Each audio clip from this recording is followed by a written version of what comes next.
Okay, so there we go. This is Brands Hatch on a Friday evening, and what I thought we'd do is do a track walk. If I get a chance, I always try and do this before every race. Don't always manage it, but anyway. So here we are on the start line and heading up to the first corner. So this is around about your turn-in point, but if you're in a car, so you're sitting about as high as I am now, you can't actually see where you want to be. So the apex is sort of like around the corner a little bit. So really you want to start turning in here and just hope the apex hasn't moved.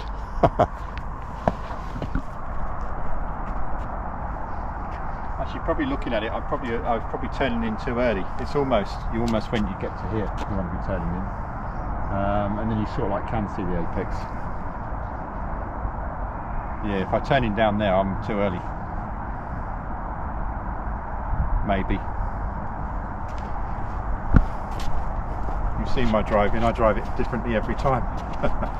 Let's hope I get it right tomorrow. So that's the apex there, and where those people are walking down there, that's the exit of the corner. And you can see there's a dark. You really almost want to be over there, and then running up the curbing. But there's quite an elevation change down there.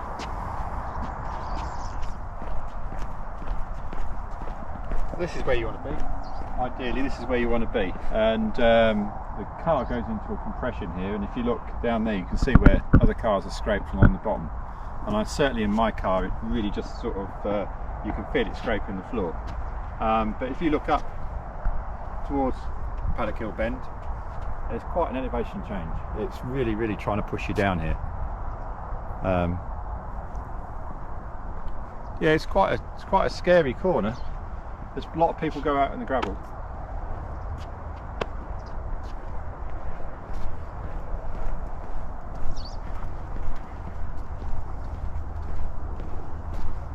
So once you've survived Paddock Hill Bend, it's a long drag up to Druids then, and then you see the sign Burton Power? Spend a lot of money with them. Mind you, they seem to have a lot of things I want, so this corner, basically, if you're defending, you run around the inside. In the qualifying lap, you almost want to come out here and try and but it's not really cornering it off. You sort of like go in like a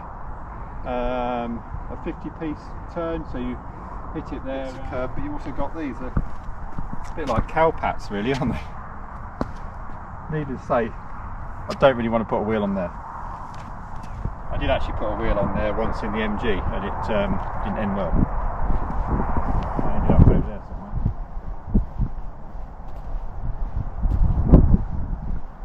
And at the time, I did have a jacking point on the back underneath the MG. That's no longer there. It's in this grass somewhere, I expect. And this is the exit to the corner, really, and you see all the rubber on there. Do you want to be running over them? Because they're quite savage.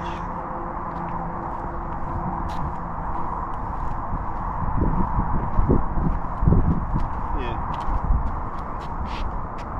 A lot of people run over there. I suppose they run one more either side. But you've got to cross those, I don't know what they call them, crocodile teeth, do they? Don't know. I mean, look, that's don't really want to do that, really, do you? We'll see tomorrow what I do. I can almost guarantee I will run a wheel over there at some point. So this is where you want to be running along here, really. You've got these serrated curvings. What you don't want to be doing is hitting that. I mean, look, what's that? 3 or 4 inches high. You definitely don't want to be hitting that with our cars. And if you did, that would be throwing you off on the outside. But I mean, someone else. Look, there's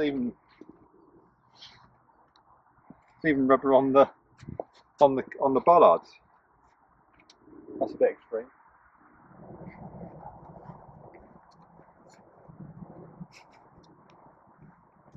you want to be running out to the edge here. I'm on full power, but and this is called Cooper Straight, but it's not straight.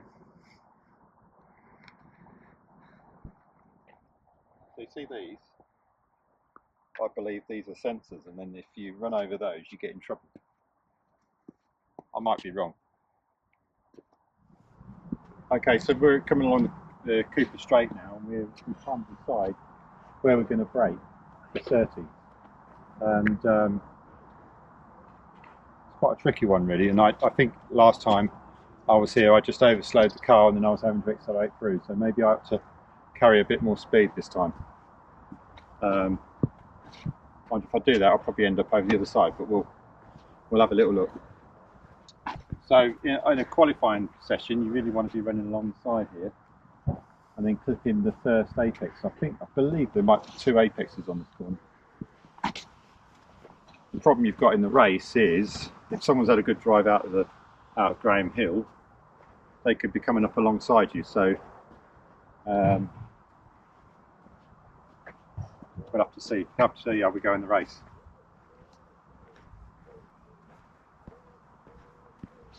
Depends how I qualify. If I qualify in my usual position, there'll be nobody to overtake me anyway. So, but I might have told you wrong further down there. We want to be running out here. Miss that apex completely. That's what I'll start hook up in round here. This is a nice corner actually. If you get it right, it feels good. It feels brilliant. You drive over the crest, into 3rd gear, down the hill, into 4th, and you're away. Feels brilliant.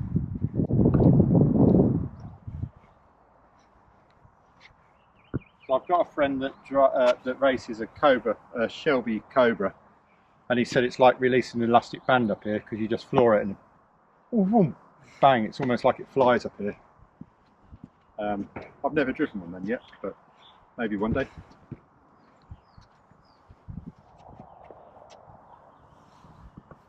So there you go. You're coming along absolutely flat out. You're loving life. You've just slipstreamed and you've got your car that you've just passed and he's alongside you. You're full chat. The engine behind is screaming. All the crowd are thinking, those cars look really, really fast. And you're thinking, this is what life's about. This is absolutely brilliant. There's a corner coming up there. When's he going to brake? I'm going to brake a little bit later. How hard can it be?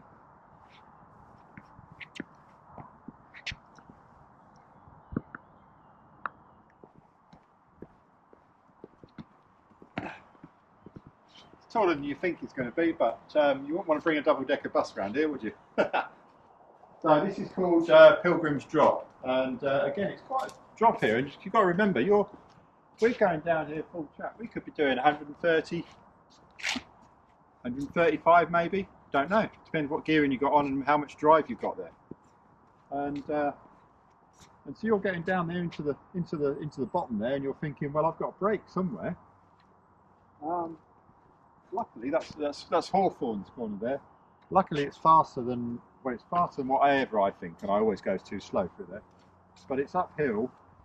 And it does open out. It's not a real tight corner, it opens out. So I don't think I've taken it fast enough yet, but maybe tomorrow we'll give it a go. It's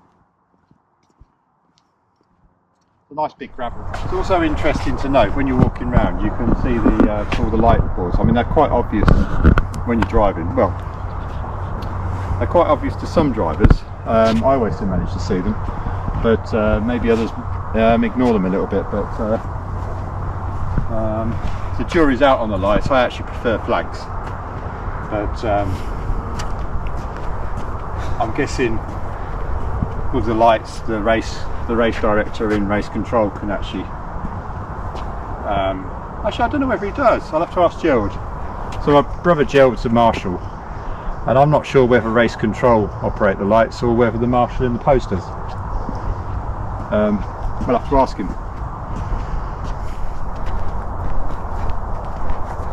So this is Hawthorns. It's like I was saying. This is the reason. If you look back, Jane, it's quite an incline from the bottom there. So everything is conspiring to slow you down going up through here. And if you look through the corner, again it's rising all the way, and it's quite a tight turn, but it does actually open up. So so the other thing is if you look on the Marshall barrier posts, there's all these orange marks. That tells you where you can actually, there's a gap to get off the circuit. So if for any reason you do have to stop, the marshal is actually quite like you to stop next to one of those, because then you can get out of the car and off the side of the circuit quite quickly. And if it's the post near the marshal post, this one there, if you could somehow conveniently park your car there, they can get it off the circuit, and then with any luck then, if you do have a safety car, it's not for very long, so the racing can continue quite quickly. This is called Derek Minter Straight.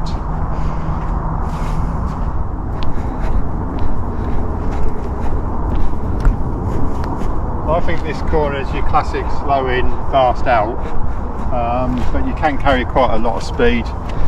The apex is right in the middle of the corner, and but you really want to be, as soon as you hit the apex, you want to be powering out the other side, because it's a downhill section. You're in third gear, and then you just follow the curve down. And this has got an absolutely fantastic name, this down here. It's called Dingle Dell, which is quite a nice name, isn't it? Quite a nice name for a corner. Everyone needs a Dingle Dell corner, don't they? But what a fantastic place for a Sunday afternoon drive. I think we're very lucky people. Well, I know we're very lucky people. You're sat here, you can only just see that where the apex is, and you see that tree. There's like one tree that's standing out. You just aim for that. As you turn in, you aim for that, and the car, if you're going with enough speed, the car just drifts out lovely wide and goes out towards. You can see that orange bit there. That's about where the car ends up. The other thing is you've then got to get back to the right to take Stirlings, and Stirlings is a second gear corner. So you're coming through here in third, you're drifting out lovely and wide, but then you need to get back, and you need to brake as you're almost going across the line, across the track in a straight line, and that's when you brake down into second, and then you can power through Stirlings. But then I don't really know, because I'm just I literally am making it up as I go along. I'm a farmer, not a racing driver. But my opinion of making it up, I think that's why you get a good drive. But you see here, it's beautiful. You've got trees either side. I think spectators can get along here somewhere. Oh, they can get as far as that, the barriers there. So if you're coming to spectate, this is actually quite a nice corner to come and look at, because the cars are just flying through it. It's lovely. Maybe we ought to get some of those for a track walk. What do you think? No? Right, so you can see this corner, it's just helping you all the time. So, because you want to be going down there, you're running along here, the track's pushing you in there. So, I think you can take quite a lot of curb on this corner, if I remember correctly. The camber's helping you get around. Another interesting bit is how narrow this is. Quite narrow just here, don't you think? As you can get a good drive out here, you can actually overtake a few people here, and get alongside them, and hopefully cut on the inside of them before you get to clearways.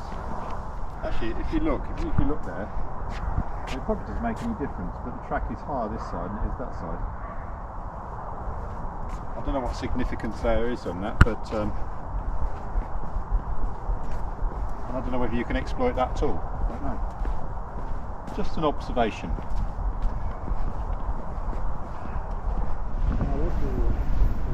Right, so what we're going to try and do is we're going to try and use the camber at the corner to accelerate us out.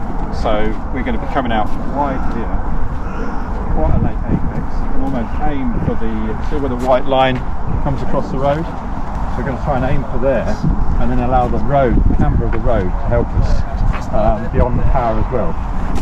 The beauty we've got is that the camber of the road is actually helping us turn the corner. Because when we've got across there, we need to then get down alongside the pit. Turning and aiming. You can see the marshal post with number 24 on it. We want to be running alongside that really by the time we get to there. And then when you get around this corner, you cross the start finish line and you head to where it says exit. Probably can't see that on the camera. And then you start another lap, and that is a lap of Brands Hatch. And so I hope you enjoyed this video. It's obviously this is not a definitive guide to Brands Hatch. This is a farmer's guide to Brands Hatch, and it's what I'm thinking today. So when we watch the in-car footage later, you'll probably see I'll probably ignore all of that and do my own thing. But that's what today. That's what I'm trying to. That's what I think I'm going to do. So yeah, thanks for watching. Don't forget to like and subscribe, and remember, how hard can it be?